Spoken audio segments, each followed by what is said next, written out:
Okay, you guys, we're now going to try exercise 2-19. Or scratch that, we're not going to try it, we're going to do it. Let's read through it first. They tell us Haskins and Jones, attorneys at law, maintain its books on a cash basis. And you guys, I'm sure you know what that means, but it really just means they record revenue when cash comes in. They record expenses when cash goes out. Well, on our income statement, that's not allowed under generally accepted accounting principles.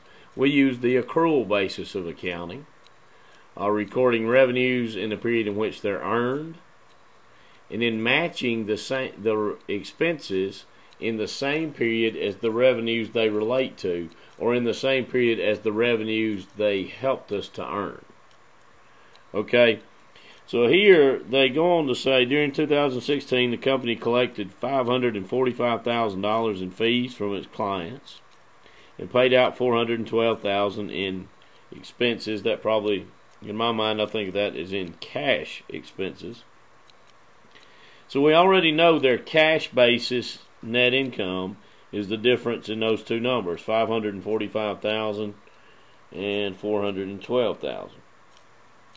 Okay, it goes on to say you are able to determine the following information about accounts receivable, which is an asset, current asset, prepaid expenses, also a current asset, deferred fee revenue, which we in the past have called unearned revenues, that's a current liability, and then accrued liabilities, which are also current liabilities.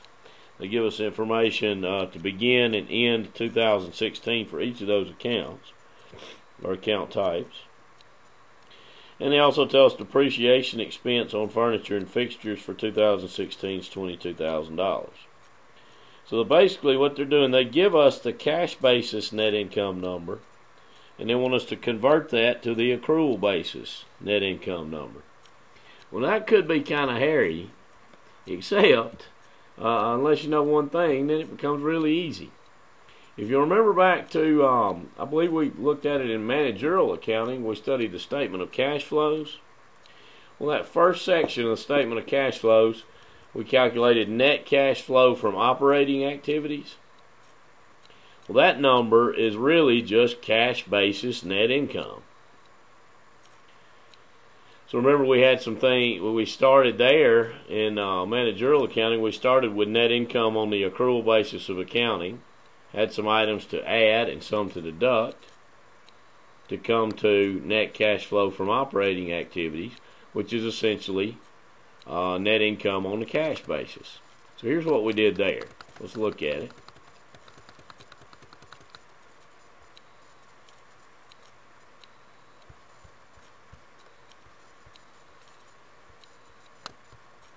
In managerial accounting, or wherever you guys studied the statement of cash flows, we started with our accrual basis net income. We added decreases in current assets, excluding cash, increases in current liabilities, excluding dividends payable. And this part's not, the excluding's not going to matter in our situation here. We also added losses on sale of investments and depreciation and amortization expense.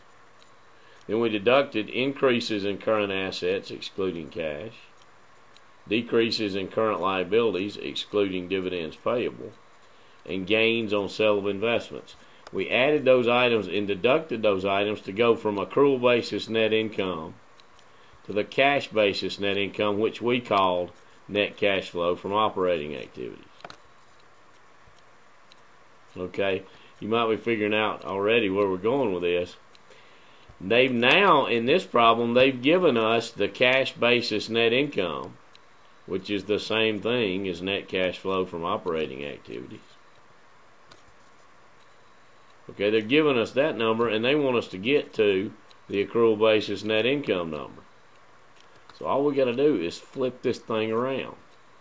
Now, I've given you this in your notes. I gave you this file. Well, let's scroll on down and look at the flipped around or backwards version, because we want to go from our cash basis net income number to accrual basis net income. So here's what it's going to look like flip-flopped.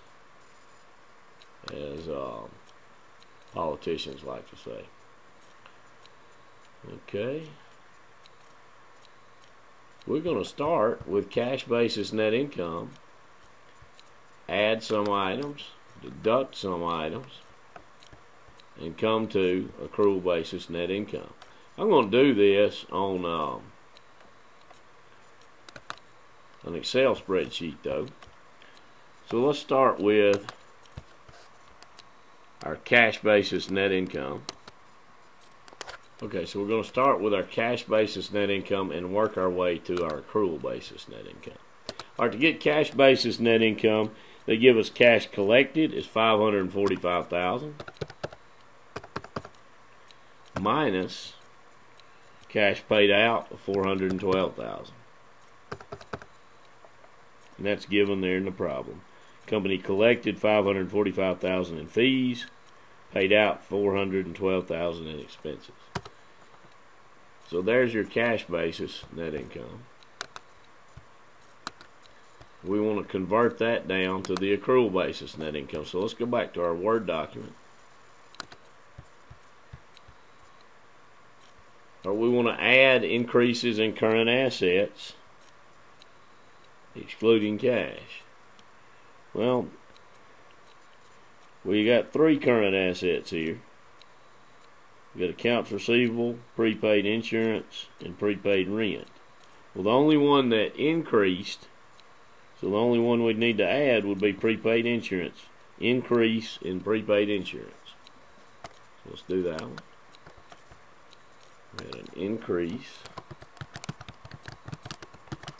in prepaid insurance.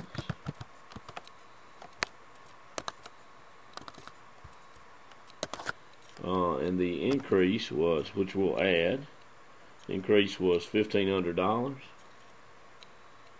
$6,000 minus $4,500 was the amount of the increase, $1,500.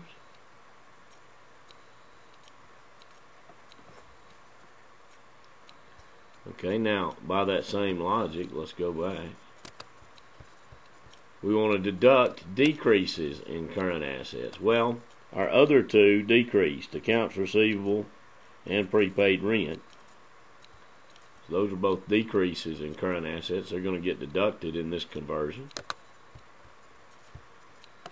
We've got a decrease in accounts receivable.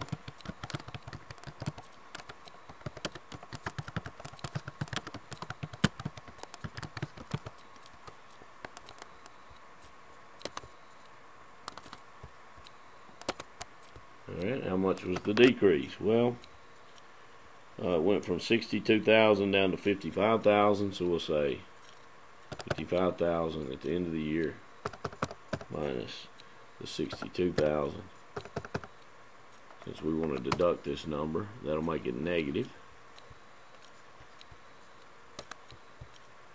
And I like my negative numbers in brackets. Okay, we also had a decrease in prepaid rent. Okay, at the end of the year, it was $8,200. $9,200 at the beginning of the year. So that's a decrease of $1,000. Alright, that takes care of accounts receivable, prepaid insurance, and prepaid rent.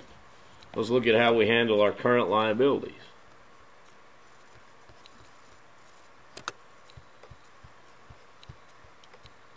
Alright, we want to add decreases in current liabilities. Well, deferred fee revenue increased, and so did accrued liabilities. So they both increased. Increases in current liabilities are going to be deducted in this conversion. So both of these are going to be deducted. They're both increases in current liabilities.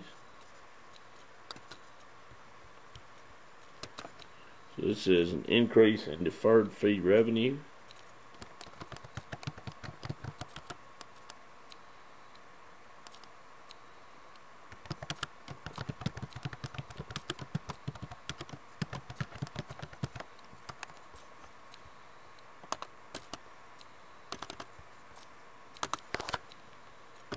equal to the amount at the end of the year, 11,000, minus the 9,200 at the beginning of the year.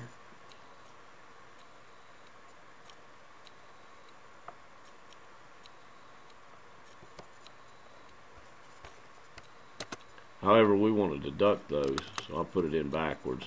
We want to put the 9,200. We want to deduct the increase, so minus the 11,000.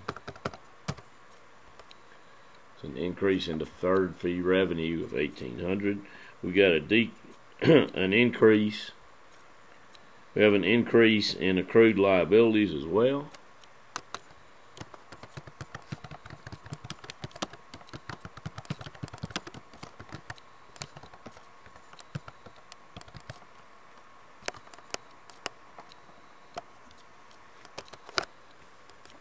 Increases in current liabilities are deducted here. Okay.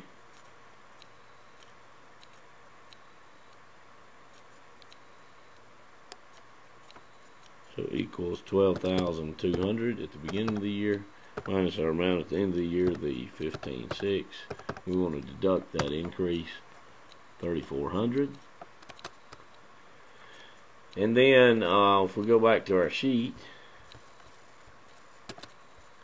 we also want to deduct depreciation expense. Our depreciation expense here